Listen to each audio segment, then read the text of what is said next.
So I finally cracked open my Vinegar Syndrome Forgotten Giallo set, Volume 1, and there was loads of titles to choose from, 3, and I just wasn't sure what to go with, so I went with the first one that kind of caught my eye, which was Police Are Blundering in the Dark. This was from 1975, roughly the heyday of Giallo, and this one is most definitely inspired by Argento's early work, and it's a very interesting kind of movie. I was grabbed by this one, just I don't know why. The opening scene was pretty typical Giallo, and kind of led me into the path of I was expecting something good from this. We get a woman stuck at the side of the road, a stranger shows up to help her, but he's not really there to help, he's there to murder.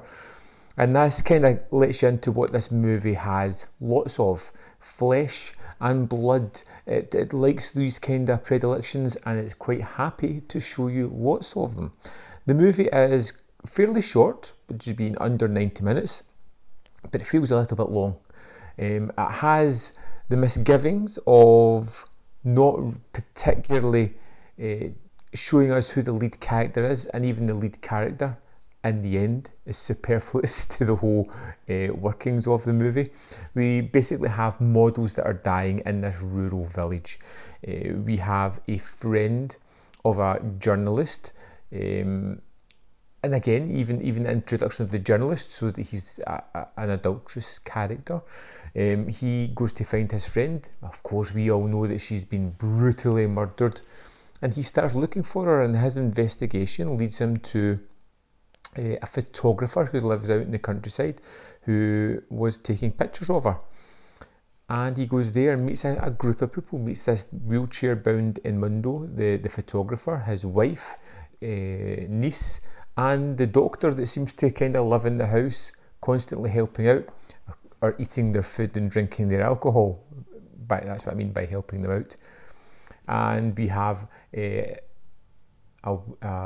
servant for the house, and we have a maid for the house, and we have these weird kind of elements where we're introduced to several of the characters. We know everything else is going to be set in this house fairly early on. You meet the servant of the house who's picking up the maid off the bus, but they have some kind of strange understanding, and they're up to something, and it's never really alluded to again until the end of the movie.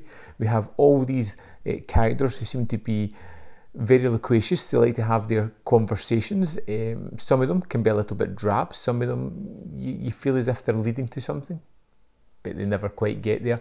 But they're still fun conversations. I was engaged most of the time with this movie. Watching it, I didn't find it overly tedious, although I could understand somebody saying things like that.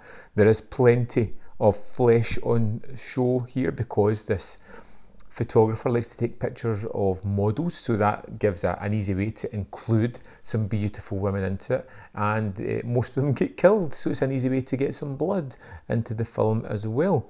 And you never really get a lot of gore, and the whodunit aspect of the movie is kind of robbed because there is no breadcrumbs leading to who the killer is. It's one of those movies where at the end they're just pure like, this person did it, and here's why.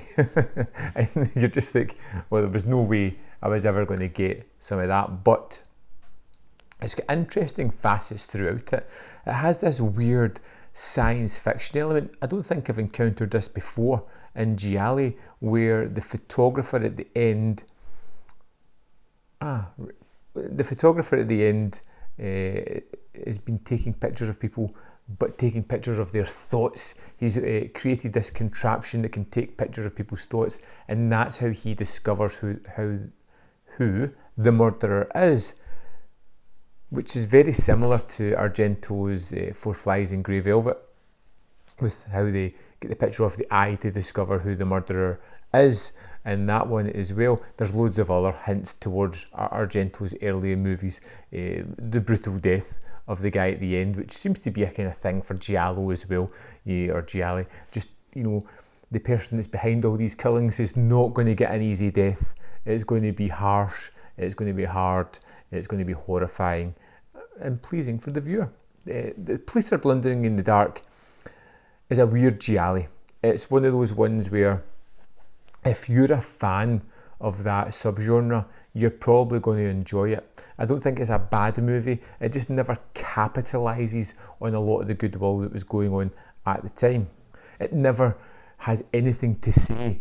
It often feels as if it's trying to pad out the runtime a little bit more than it has to, and it still feels a little bit of a long movie as well. But for the most part, I enjoyed a lot of what was going on. I liked the fact that it couldn't settle on a main character until about half an hour into the movie. I liked the fact that it kept introducing people and then killing them off without giving us an into the movie.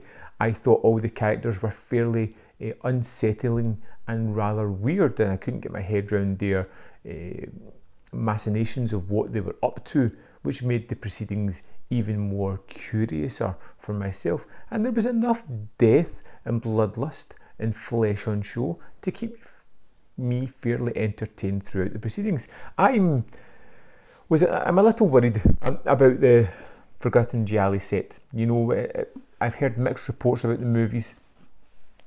All of them seem to be roughly the same score on various movie review sites and things, and I kind of was excited to get it because I love Giallo, and then worried to stick one on. But now I've watched The Police Are Blundering in the Dark, I'm looking forward to delving in to more of these movies. I think that one was fun, and if you're a Giallo fan, it is by nowhere near a great movie. It is average, but even average Giallo's fun, if that's your bag. Anyway, if you have seen The Police Are Blundering in the Dark, I love that title, and just it's got nothing to do with the movie at all. It's a headline in a newspaper at the start, and it's brought back by the servant at the end of the movie who just reiterates it. So it's just nothing to do with that at all. If you've seen the movie, and I'd love to know your thoughts. Let me know in the comment box below, and just let me know in general, are you a Giallo fan? And if you are, what's your favourite? Thanks for watching, and I'll see you next time on Man v Film.